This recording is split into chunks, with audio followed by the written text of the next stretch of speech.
Well, hello and welcome back to part 2 of our blueprint reading extravaganza. Actually, I'm not British, but we're going to go into this print, another page, and learn a little bit more about your trade. I'm an electrician, an electrical contractor. We are looking at a tenant upfit or a tenant improvement for a U.S. cellular job. You might see a tenant or a TI. That's tenant improvement. We went over the general notes last time in part 1. We didn't get too technical, but you want to go through and look for anything that is going to be your trade specific instructions and highlight them so that you don't miss something that's going to cost you money. And this is the responsibility schedule. A lot of prints will have that. This is G0002. It might be a different number on the prints that you would be looking at, but you want to go through here and look at all the different responsibilities. Temporary electric would be mine. Final cleaning. That's on the GC, the general contractor column. Furnished, installed. That's whose responsibility it will be. Landlord, which this is in a plaza, so that would be the landlord's responsibility, anything in this column. The GC, the one hired to do all the construction for this project, that would be he or the subs, which I'm a sub, responsibility. And just something so that you don't get caught owing a little money. You know, if you don't clean up after yourself. I know we electricians are supposed to be notorious for not cleaning up, but sometimes these GCs will backcharge you or try to backcharge you or hold it out of your retainage if they have to clean up your mess. So you just take that in consideration with this bid and this project. Hey, they ain't gonna charge me nothing. All right, you got that? They ain't charging me nothing, Jack. All right, I do what I want. I'm an electrician. All right. Electrical stub in space from building, electrical room. This is actually a whole new service outside. That was done during a white envelope. White envelope is you come in and you get the exterior wall as the main service. Sometimes lighting, sometimes temp lighting, sign circuitry, sometimes emergency lighting, things like that. So that's one phase with one particular contractor and a set of subs.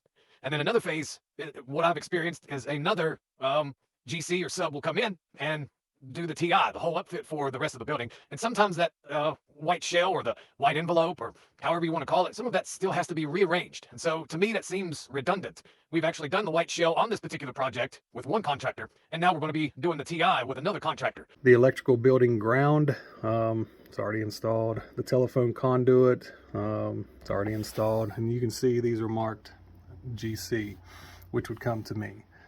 GC to supply and install conduit sleeves and refer to the electrical drawing. It hit me as I was looking at the video. We have already done the ground and the exterior service, but if this print requires it, I'm going to double check it and look at it. One way that could give you an edge over someone else bidding the job, knowing that it's already done, and you can edge your price a little bit on that. You could toss a little bit in there just in case it needs reworked. Some people will even bid it as if it's a whole new fresh set of prints and you don't even know it, and that would be a little bit of money in your pocket. So, you know, I guess it depends on what knowledge you have of the project before you are bidding it. Just note that I thought of. Fire protection, you want to see if that's in your scope, if you offer that.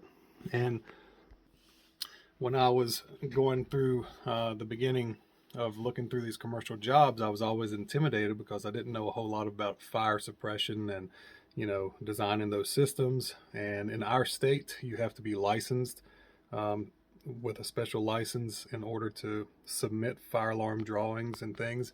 And I didn't do that, so I would shy away from bidding some of that stuff. Well, you can still bid the job. A lot of GCs that I've worked with, you just tell them, hey, I'm not going to do the fire alarm, or you can sub that fire alarm out. At least we do. We will pull all the cable. We will set the boxes. We will run the home runs and have everything connected. And then our fire alarm supplier, local to the area, will come in and he will terminate and address those fire alarms. And he will submit the plans to our fire marshal here in our state.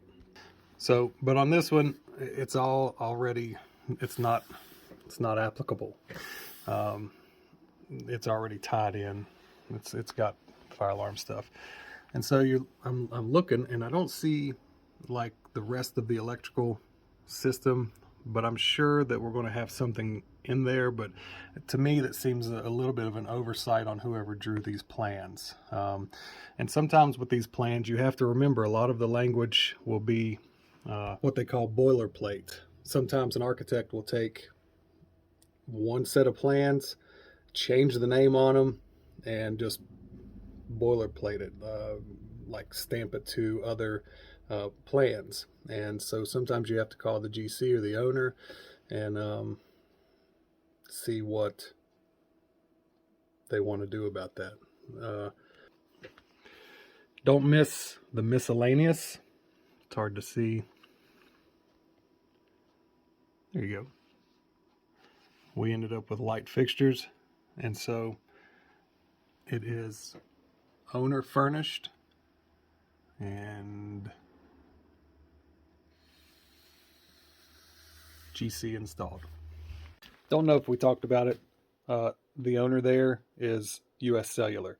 You've got LL, landlord, GC, general contractor, and owner, US Cellular, or whoever you're doing the job for ultimately. Like, you're working for the GC, but the GC is working for the owner, which is going to be US Cellular. Okay? Okay. We walk through the next page here.